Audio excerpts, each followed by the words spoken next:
I was surprised how many twists and turns happened though within like the last 10 minutes, because that's not really something that happens. How dare you!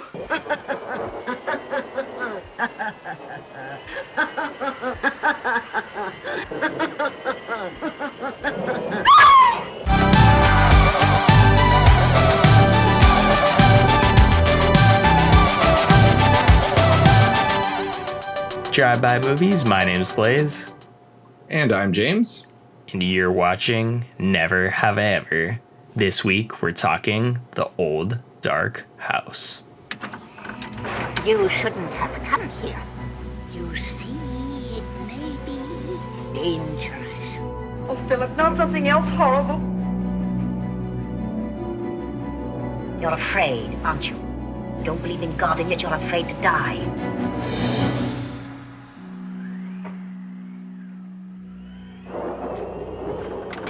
Old Dark House is about 5 travelers who are in for a bizarre and terrifying night when they stumble upon the Femme family estate after seeking shelter from a storm. So I was actually very surprised that this is a movie that you chose, Blaze. This is a movie I've never seen, and actually I haven't heard of. It's definitely a movie that my mom would have forced me to rent as a little kid. I grew up watching the Universal monster movies, and this is a Universal film with a monster, stars none other than Boris Karloff, one of the greats of horror films back in the day. And so yeah, I was like tripped out when you chose it. It's currently on Shudder for us to check out. And yeah, I mean, there's a lot of cool fun facts about it. I know some of the filmmakers, or I know the director as well as some of the actors, and I recognize them from other movies. But Blaze, yeah, what's the story with why you picked this, and what'd you think of it? So I wanted something different. I wanted to change it up. Just watch something a little bit older for, our October madness, try and get into something that I hadn't seen before, but also something that was, maybe from that Universal era or just, older. This film is from 1932, and it was actually made right after Frankenstein. So Boris Karloff was on contract, and he played Morgan, who is actually a mute alcoholic. He doesn't have any lines pretty much in the whole film other than a couple grunts here and there and, some angry sounds.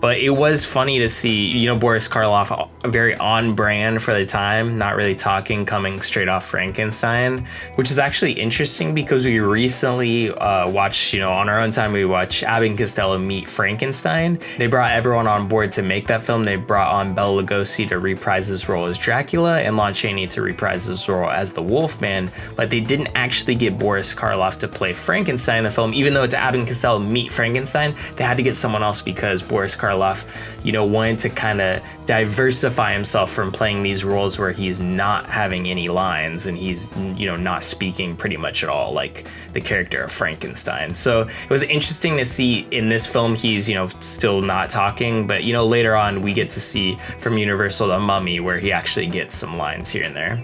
But anyways, I know that you're a huge fan of the Universal monsters, and this is a Universal film, not necessarily an iconic monster like Morgan here, but you have Boris Karloff, in one of those leads. I would love to know kind of what you thought of the film. Yeah, so it's definitely got everything that I look for in these style movies. Does it have the right atmosphere? I mean, if you go back to any of those movies, they're all considered horror classics. They're considered some of the greatest horror films of all time. Are they genuinely scary? No, not by any means these days. They're all, what I love so much about them is they're all like pretty much 1 hour long or 70 minutes. It's easy to watch 2 or 3 and feel like you've accomplished a lot. Normally though, I usually got into the monster movies specifically. Like my favorite was The Creature from the Black Lagoon. Wolfman was probably my second favorite, and then probably the Frankenstein monster after.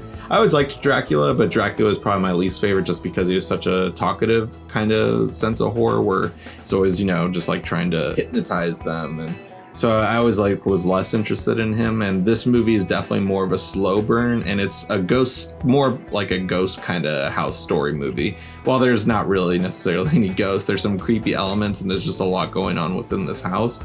And it kind of reminded me a little bit more on like House on Haunted Hill, one of those style movies. I believe that's Vincent Price in that one. I always get Vincent Price and Boris Karloff. Like, they're both in such iconic horror film actors, and they kind of have like that similar like tall, lanky, thin face look and everything. And it was just cool to see because it's a movie I've never heard of, and I know James Whale directed, of course, The Invisible Man and Frankenstein, and just seeing another style movie for him coming from this age, it was just really cool to see. And I didn't realize that it was remade in the 60s, and I got confused also just because I think the one in the 60s is the same director of like The Tinkerer and like 13 Ghosts and a few of those other movies that also even include Vincent Price as well too. So like I got confused on which one we were gonna watch.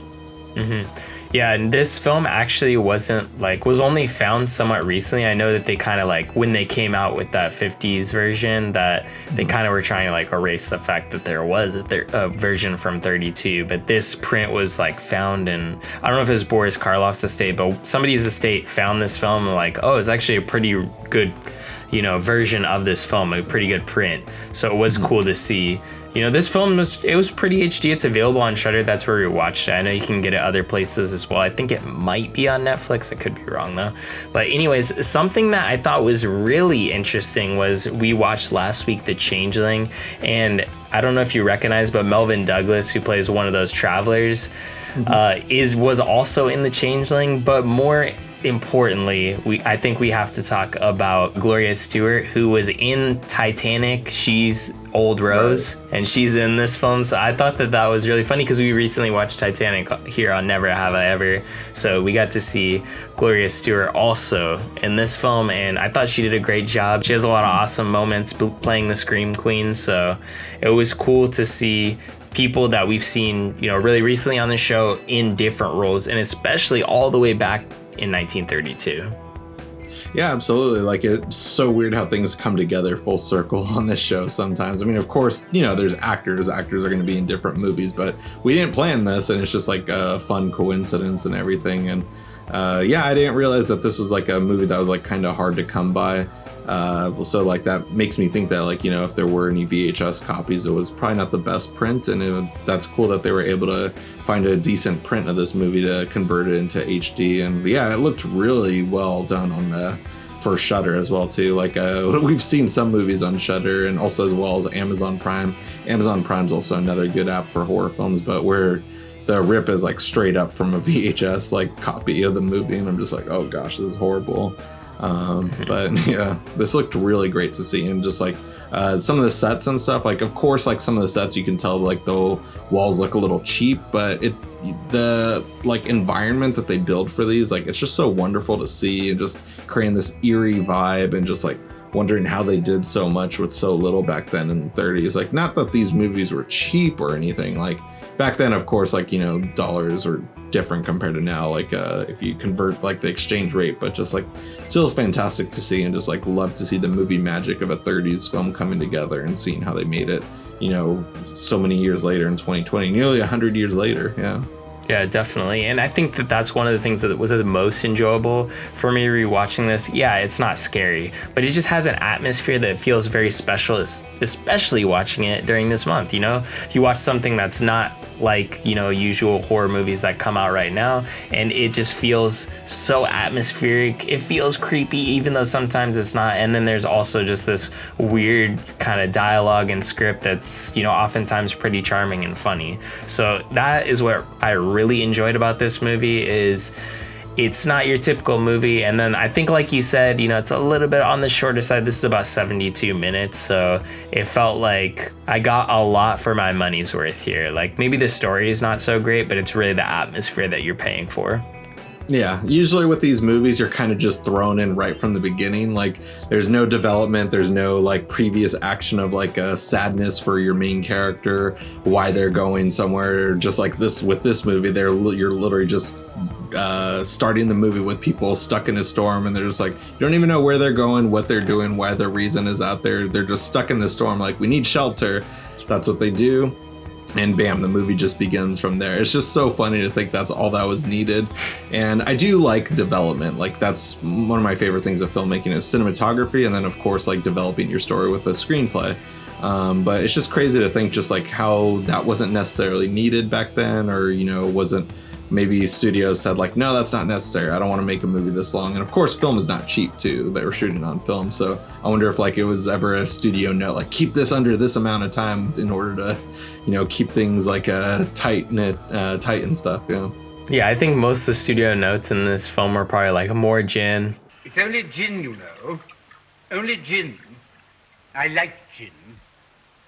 But that's probably it, to be honest. Yeah. I was surprised how many twists and turns happen though within like the last 10 minutes, because that's not really something that happens. And also with a lot of these horror films, like usually the main killer or someone will die and then it just ends abruptly. And that's kind of the case with this one. You do get one final moment towards the end where you get a little bit more of just like closure towards the end, but so I appreciated that for one of these 1930s style horror film. Well, this is from 1930s, but you know, all those movies from the late 20s, the 30s, and the 40s, like The Wolfman, Dracula, and Frankenstein, they end so abruptly, and that wasn't the case with this one. It's still pretty abrupt, but compared to those, it didn't feel as abrupt.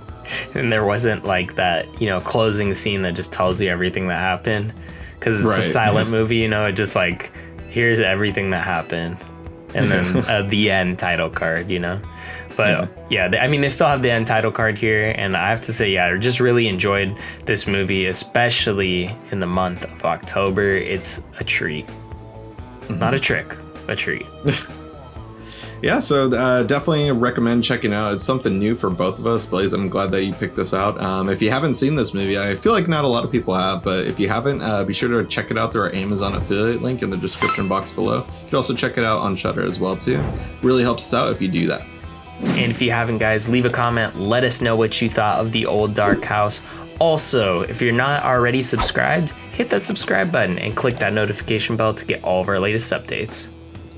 Can't get enough of Drive-By Movies. Also, we are new to Instagram. We're also on Twitter as well, too. There's so many ways to check us out and like just keep up with us, so be sure to do that. Check out our new Instagram account. We're posting a lot on there.